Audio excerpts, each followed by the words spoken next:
McDonald's, un empire immobilier? Sans doute vous connaissez McDonald's, cette chaîne de restauration présente dans les 4 coins du monde. Vous avez certainement déjà commandé un McFlurry, un chili chicken ou un double cheeseburger si vous êtes gourmand. Mais ce que vous ignorez peut-être, c'est que McDonald's est un empire immobilier. Cette société gagne beaucoup plus d'argent avec son parc immobilier qu'en vendant des burgers. Pour l'anecdote, Ray Kroc, la personne qui a acheté McDonald's en 1961, a posé la question suivante à des étudiants de Harvard MBA. C'est quoi le business de McDonald's? Les étudiants ont répondu restaurant, franchise et chaîne d'approvisionnement. Certes, les étudiants avaient raison. D'ailleurs, quand on pense à cette marque et au logo connu dans les 4 coins du globe, on pense directement à leurs burgers, frites, McFlurry, etc.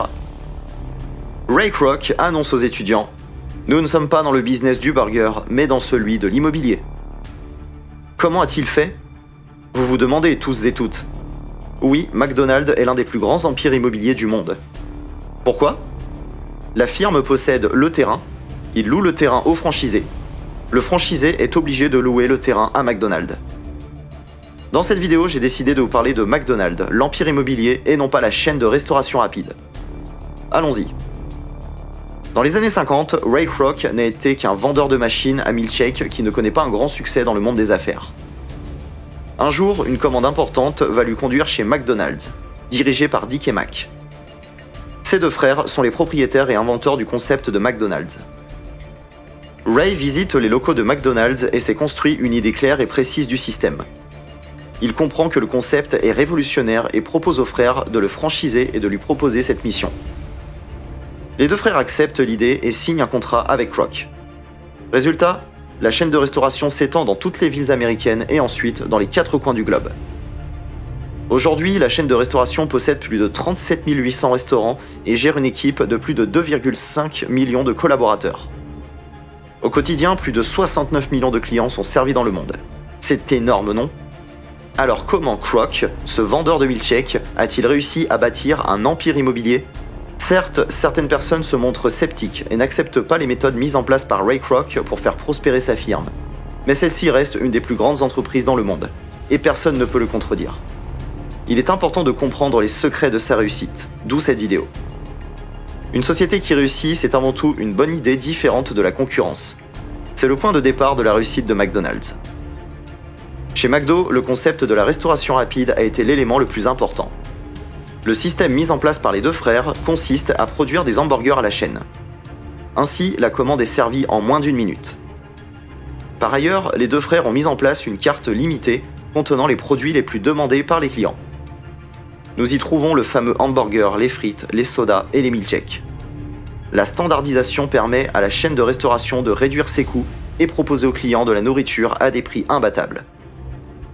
Pour en arriver là, les frères Mac proposent. Ils se sont rendus compte que 87% des bénéfices viennent du trio burger, frites, soda. C'est un point qui a fait la différence.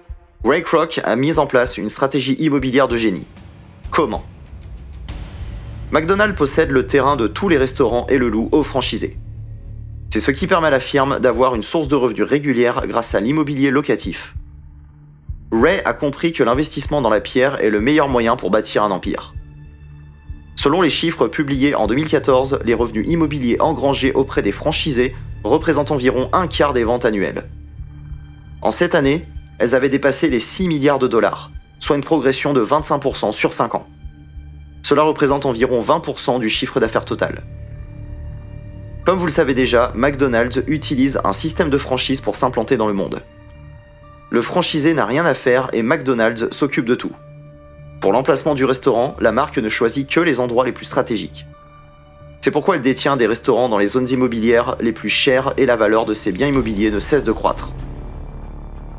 Avec plus de 100 hamburgers vendus par seconde, McDonald's gagne beaucoup plus d'argent que ses concurrents. Ce qui permet à la firme d'acheter les terrains situés dans les meilleurs emplacements pour attirer toujours plus de clients. Pour financer sa croissance rapide, la firme américaine mise sur une stratégie immobilière dynamique. Le concept est simple, elle identifie un terrain, en devient propriétaire, construit un restaurant sur celui-ci et une fois les travaux terminés, procède à une opération de cession-bail. La stratégie mise en place par cette firme multinationale consiste à passer des contrats avec des entrepreneurs en construction. Ceux-ci achètent le terrain et construisent le restaurant. Par la suite, McDonald's loue le site aux entrepreneurs. Quant aux franchisés, McDo reçoit un revenu de location. En gros, les dirigeants de la société américaine ont appliqué un principe connu dans l'immobilier: acheter avec l'argent des autres. De ce fait, McDonald's a pu construire un empire immobilier à faible coût. Avec sa croissance, elle acquiert plusieurs terrains situés dans des zones stratégiques. La multinationale gagne bien plus d'argent de ses loyers que de la vente de nourriture. C'est ce qui lui permet d'atteindre des niveaux de rendement des restaurants parmi les plus élevés de l'industrie. Pour rappel, les franchisés reversent en moyenne 20% de leur chiffre d'affaires à la maison mère, auquel il faut ajouter 5% de droits d'utilisation des logos, publicité, nom de sandwich et titres de la propriété intellectuelle. Ces rentes permettent à la société multinationale de gagner 9 milliards d'euros par an, alors que les gains ne dépassent pas les 2 milliards d'euros sur la vente de nourriture. Ces dernières années, il semble que l'entreprise McDonald's ne fait plus ses burgers directement. Le géant de la restauration rapide délègue la fabrication des burgers à ses franchisés. La multinationale se transforme peu à peu en une entreprise financière, en se basant sur une stratégie liée aux redevances immobilières et commerciales. Dans le monde aujourd'hui, plus de 90% des restaurants McDonald's sont des franchises. Selon les chiffres publiés en 2018, 35 085 restaurants sont des franchisés alors que la compagnie n'exploite que 2770 restaurants. Notons que l'objectif de la société à long terme est d'atteindre 95% des restaurants franchisés dans le monde. La transition vers un modèle commercial fortement franchisé fait partie de la stratégie mise en place par le géant américain sur le long terme. En fait, comme les revenus de loyer et de redevances reçus des franchisés fournissent un flux de revenus plus prévisible et plus stable, avec des coûts et des risques d'exploitation réduits, la multinationale fait la transition vers un modèle d'entreprise lourdement franchisé. En d'autres termes, c'est presque comme si la compagnie introduit un business model par abonnement où les franchisés paient un montant fixe chaque mois. Cela permet de gagner un revenu plus stable au fil du temps. McDonald's peut être considéré comme une société immobilière commerciale de grande envergure du côté des restaurants franchisés. En 2018, le géant américain a déclaré au coût plus de 37 milliards de dollars en immobilisation corporelle, ce qui fait d'elle l'une des plus grandes sociétés immobilières commerciales au monde. Pour finir, rappelons que la méthode utilisée par Kroc pour bâtir son empire immobilier a été critiquée par un grand nombre de personnes.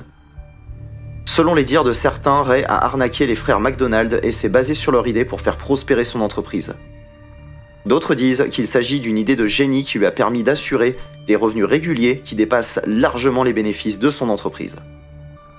Qu'il s'agisse d'une arnaque ou pas, McDonald's est aujourd'hui une des sociétés les plus connues dans le monde de l'immobilier.